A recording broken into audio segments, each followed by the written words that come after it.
अभी SRP college में है और हमारे साथ में जुड़ चुके हैं छात्र नेता सन्नी जी, और ये अपने विभिन्न मांगों को लेकर लगातार छात्रों के हित में संघर्ष करते ही रहते हैं। सन्नी जी, सबसे पहले आपको हमारे चैनल में स्वागत है। जी, बहुत बहुत धन्यवाद आपका, जो आप इतना कीमती समय निकाल के जो छात्र का जो मेन समस्या होता है उस समस्या को उठाने के लिए आप इस महाविद्यालय में आए। हम सभी छात्रों की ओर से आपको स्वागत और अभिनंदन करते हैं। क्या क्या मांग है आप लोगों की? देखिए, पहला मांग हम लोग का है पीजी का। ये जो महाविद्यालय है एसआरपी कॉलेज बाराचकिया, लगभग 4 विधानसभा के अंदर एक महाविद्यालय है, ठीक है। इसके बाद ही कोई महाविद्यालय खुला होगा।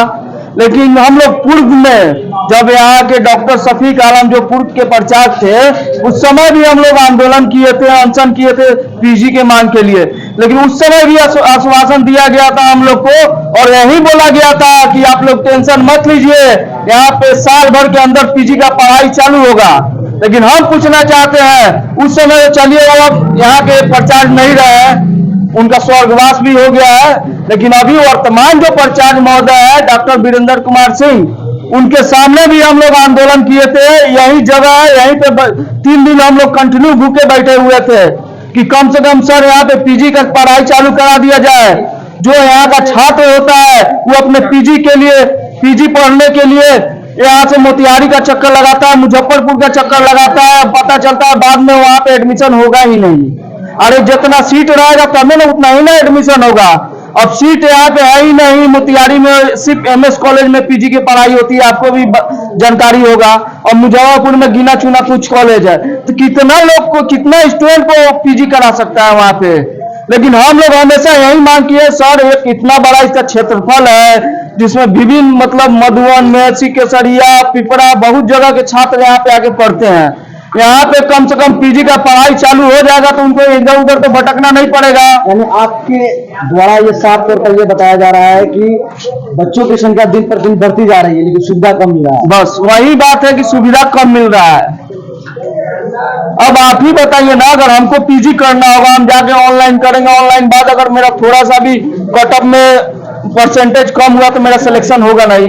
इसलिए सिलेक्शन नहीं होगा क्योंकि पीजी का कॉलेज बहुत कम है, और छात्र दिन पर दिन आप बोले हैं ना बढ़ते जा रहे हैं, एकदम बढ़ते जा रहे हैं। तो कम से कम गवर्नमेंट को तो सुविधा देनी चाहिए ना, कम से कम पीजी का एफिलिएटेड कॉलेज को देना चाहिए, और इस महाविद्यालय को तो सबसे पहले देना चाहिए।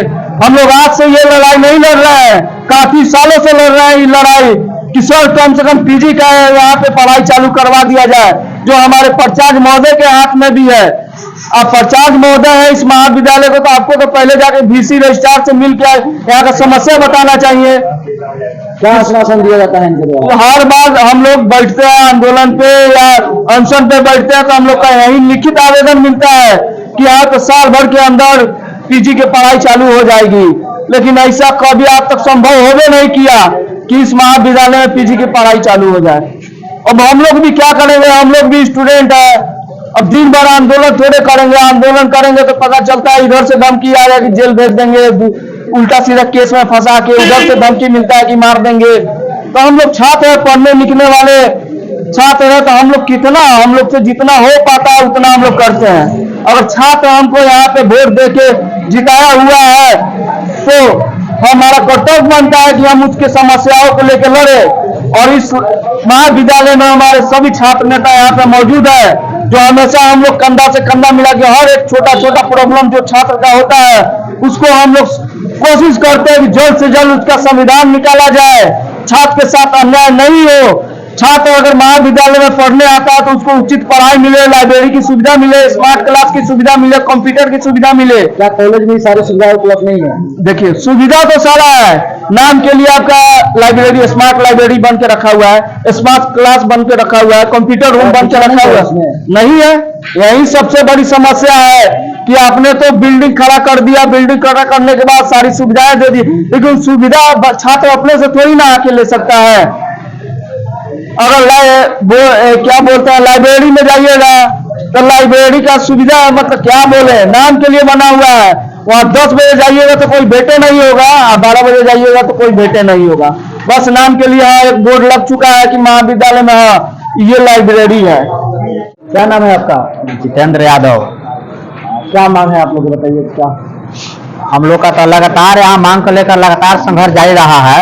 इस 4 विधानसभा के अंतर जो महाविद्यालय है शिवदेनी राम अयोध्या प्रसाद, हमारा मांग यूनिवर्सिटी और राज्य सरकार से है कि कम से कम 4 कोर्स यहाँ लागू किया जाए। 4 कोर्स को यहाँ अति आवश्यक है। 1 में पीजी, 2 में बीएड, 3 में ब्लिस, 4 में एलएलबी। ये चारों कोर्स इस 4 विधानसभा के अंतर्गत कहीं किसी भी महाविद्यालय में पढ़ाई नहीं होता है, जिसके कारण यहाँ के अधिकतर छात्र इस सभी पढ़ाई के लिए बाहर जाते हैं। बाहर जाने के बावजूद भी उनकी पढ़ाई पूरा नहीं हो पाती है, क्योंकि गरीब बच्चे हैं। यहाँ से बाहर जाने में उनको बहुत असुविधा होती है, सुविधा नहीं है, बहुत कठिनाई होती है। इस सब को देखते हुए हम लोग लगातार 4 कोर्स की मांग किए हैं। लगातार आश्वासन मिलता है, आज से लगभग 4 साल से हम लोग को आश्वासन मिलता है। आश्वासन के सिवाय यहाँ कुछ नहीं होता है। केवल कहा जाता है अगले साल चालू होगा, इस साल चालू होगा, अगले बार चालू होगा, लेकिन अभी तक दी जाती है। केवल आश्वासन, आश्वासन के अलावा कुछ नहीं होता है यहाँ। क्या नाम है आपका? मेरा नाम ब्रिजराज कुमार हुआ। क्या मांग है आपका? मेरा मांग यही है कि यहाँ जैसे कि अभी उच्च शिक्षा को सरकार बढ़ावा दे रहा है, उसमें यहाँ पे पीजी और बीएड का कम से कम कोर्स को लागू किया जाए, जिससे कि छात्र जो मोतिहारी और मुजफ्फरपुर दौड़ते हैं, खासकर लड़कियों को फायदा होगा, जिससे कि लड़कियां जा नहीं पाती है वहाँ। पूर्व प्राचार्य महोदय आश्वासन भी दिए थे और काम भी कुछ किए थे। राज्य में और विश्वविद्यालय को भी पत्र लिखे हुए थे, पर पता नहीं उनके जाने के बाद प्राचार्य महोदय को क्या हुआ, वह फाइल दब गया है। तो यहाँ पे पीजी और टीचर वाला भी, और एक समस्या यहाँ टीचर का भी है। टीचर आते हैं तो बोलते हैं कि छात्र नहीं आता, छात्र आते हैं तो टीचर नहीं है। और एक उसका जीता जागता उदाहरण आप यहाँ एक लाइब्रेरी चलता है। लाइब्रेरी में डेली तो खुलना आम बात है, आपको यहाँ के जनरल टाइम पर रिपोर्टिंग कीजिएगा, आदमी वहाँ मिलेगा नहीं। दूसरी बात, अभी आप टाइम नोट कीजिए, अब देखिए कई टीचर हैं। अब सबसे बड़ा आपको आप अभी है ना लाइव जाकर देखिए, कई टीचर लोग हैं, और पूछेगा तो बोलेंगे मेरा टाइम ही नहीं है, मेरा 2 क्लास कहाँ खत्म होता है भाई, कैमरा चेक करा लीजिए। क्या नाम है आपका? मेरा नाम हुआ विवेक कुमार। और आपके माध्यम से सभी आपके दर्शकों को शुभकामनाएं मेरे तरफ से। कॉलेज में बहुत तरह से मुद्दा शुरुआत हुआ है, तो एक ही मामला नहीं है। कॉलेज की बहुत आर्थिक से लेके और यहाँ के प्रशासनिक से लेके हर चीज़ों का यहाँ पर समस्याओं से भरा हुआ है। ना ही यहाँ पर कोई बच्चा स्टूडेंट फ्रेंडली तो यहाँ काम ही नहीं होता है। एक घटना है फर्स्ट सेमेस्टर का, कि 5 बजे नोटिस होता है और सुबह 8 बजे एग्जाम चालू कर दिया जाता है कि आपका एग्जाम होगा। और देखिए कैसे बनाया जाता है रूटीन, कि 8 से साढ़े 8 से 9:30 तक एक शिफ्ट चलता है, और सेकंड शिफ्ट चलता है 8:30 से 9:30 तक। जबकि उस एक ही बिल्डिंग में, एक ही रूम में कैसे बच्चा निकलेगा और कैसे बच्चा एंट्री करेगा, इस बीच में कोई गैप का समय भी नहीं दिया गया। दूसरा सबसे बड़ी यहाँ पर समस्या क्या है कि छात्र जब आते हैं तो उनका एक काम के लिए उनको कितनी जगह दौड़ना पड़ता है, कोई ठीक नहीं है। आज यहाँ काम होगा तो कल कहाँ होगा, कोई ठीक नहीं है। आज एक जगह बैठ रहा है, दूसरा का कहाँ बैठेगा, कोई ठीक नहीं। ऑफिस का कोई यहाँ पर तय नहीं है, रूट नहीं है कि बच्चा कहाँ जाके कहाँ से कॉपी रिसीव, मतलब अपना एडमिट कार्ड रिसीव करेगा, कहाँ से कौन फाइल रिसीव करेगा, कोई किसी को जानकारी नहीं है। बस अपने मन के हिसाब से उसको रिसीव कराया जाता है। आज यहाँ बैठा दिया गया, कल वहाँ बैठा दिया गया। यहाँ के प्राचार्य महोदय अभी तक मूल मुद्दे पर से काहे भटके हुए हैं, अभी तक समझ में आया नहीं है हमको, क्योंकि उनको सब कुछ को ज्ञात कराया जाता है, लेकिन बात आगे चलती है और पीछे भूलती जाती है। यही परंपरा चलती आ रही है। कुछ प्रोफेसर लोग, कुछ टीचर लोग हम लोगों पर, छात्र नेता हो चाहे इसकी आवाज़ उठाते हैं तो बोलते हैं कि किस तरह क्यों उठाते हैं आवाज़। 700 रुपया छात्र नेता की वजह से माफ हुआ। छात्र नेता अगर नहीं होंगे तो जवाब कौन पूछेगा।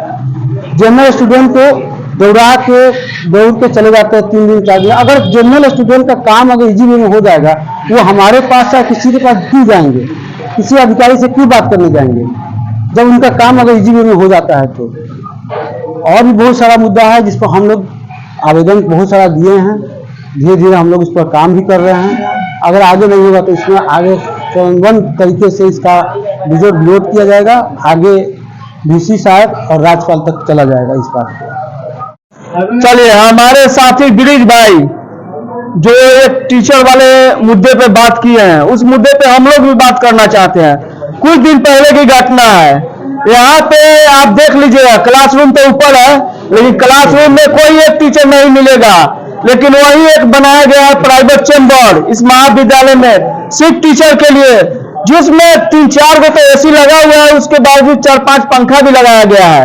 लेकिन यही इस महाविद्यालय में जब एग्जाम होता है, किसी पेडिकल हो या कोई भी रिलेटिव कोई भी एग्जाम हो, उसे छात्र को यहाँ तक लाइट के भरोसे छोड़ दिया जाता है कि लाइट रहेगा तो पंखा चलेगा और लाइट नहीं रहेगा तो पंखा नहीं चलेगा, लेकिन जनरेटर स्टार्ट नहीं किया जाता है। और दूसरी बात है, अगर वो लोग आके क्लासरूम में बैठते हैं, क्लासरूम कराने के लिए उनसे जाके सवाल जवाब कीजिएगा कि भाई सर आप तो पढ़ाने के लिए आए हैं, गवर्नमेंट आपको पढ़ाने के लिए पैसा देती है ना छात्र को, कि आपको चुपचाप आके एसी में बैठ गया चले जाने के लिए तो नहीं देती है। अगर इस मुद्दा पर जाके आप सवाल जवाब कीजिएगा तो अगला उसमें से ऐसा प्रोफेसर है जो आपसे झगड़ा करने के लिए भी तैयार होगा, आप पे हाथ भी छोड़ देगा। सोचिए, जब हम लोग जैसे छात्र नेता के साथ ऐसा होता था, आम स्टूडेंट के साथ इस महाविद्यालय में क्या होता होगा। तो सही बात है, आम स्टूडेंट का कोई मैटर फंसता होगा या उसका कोई भी कागजी प्रॉब्लम आता होगा तो हमको लगता है वो 4-5 दिन ऐसे ही महाविद्यालय के चक्कर काटते रह जाता होगा, लेकिन इसका काम होता नहीं होगा और ना ही कोई सुनने वाला है यहाँ पे। तो हम अपने प्रचार मोर्चे से यही आग्रह करते हैं, आप नहीं ध्यान दीजिएगा तो कौन ध्यान देगा। VC या रजिस्ट्रार तो और राज्यपाल तो आएंगे नहीं आपके कॉलेज में ध्यान देने के लिए। कॉलेज का आप मालिक है, दाता है कॉलेज का, कॉलेज आपके अंडर में चलता है, आप यहाँ के सर्वे सर्वा है, तो आपको इस मुद्दे पर थोड़ा ध्यान देना होगा, ताकि छात्र से कॉलेज चलता है, कॉलेज से छात्र नहीं चलता है। अगर आप बिल्डिंग प्रिंसिपल साहब अगर आपकी बातों को नहीं सुने तो आपका अगला कदम क्या होगा? अगला कदम नहीं होगा, हम लोग को स्वतंत्र भारत में रहते हैं, हम लोग को आंदोलन करने का एकदम स्वतंत्र अधिकार है।